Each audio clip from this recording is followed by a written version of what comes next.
హిందూ ముస్లింల ఐక్యత కోసం కృషి చేసిన మహోన్నత వ్యక్తి అబ్దుల్ కలాం ఆజాద్ అని మెదక్ నగర పురపాలక అధ్యక్షులు కానూరు రాధిక అన్నారు. హిందూ ముస్లింల ఐక్యత కోసం ఎంతగానో కృషి చేసిన మహోన్నత వ్యక్తి విద్యావేత్త మౌలానా అబ్దుల్ కలాం ఆజాద్ అని మున్సిపల్ చైర్మన్ కానూరు రాధిక పేర్కొన్నారు.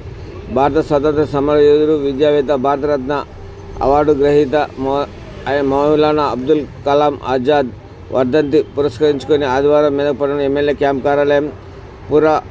కార్యాలయం ఎదురుగా ఉన్న ఆయన విగ్రహానికి పూలమాలలు వేసి నివాళులర్పించారు. ఈ సందర్భంగా ఆమె మాట్లాడుతూ, దేశ విభజన తర్వాత వ్యతిరేకించిన వ్యక్తుల్లో ఇతను ఒకరు. 1940 నుంచి 1946 వరకు కాంగ్రెస్ అధ్యక్షులుగా, భారతదేశ తొలి విద్యాశాఖ మంత్రిగా పనిచేసి విద్యా రంగంలో పలు సంస్కరణలు ఆయనకు శ్రీకారం చుట్టారన్నారు.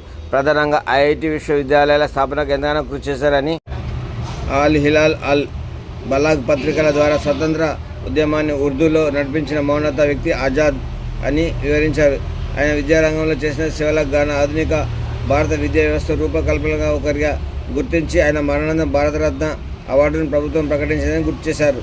ఈ కార్యక్రమంలో మెదక్ మున్సిపల్ మాజీ అధ్యక్షుడు చంద్రపాల్, కౌన్సిలర్ మన్సూర్, కాంగ్రెస్ పార్టీ అధ్యక్షుడు గంగాధర్, పట్టనాయకులు బొజ్జ పవన్, గోదల సాయి, సమీయుద్దీన్, అవార్ శేఖర్, గాడ్ రమేష్, భవానీ, లలిత, రాజేశ్వర్, ఒమర్, భరత్, దీపక్ గౌడ్, దేవిసింగ్, నాగరాజ్, ఖాజా తదితరులు పాల్గొన్నారు.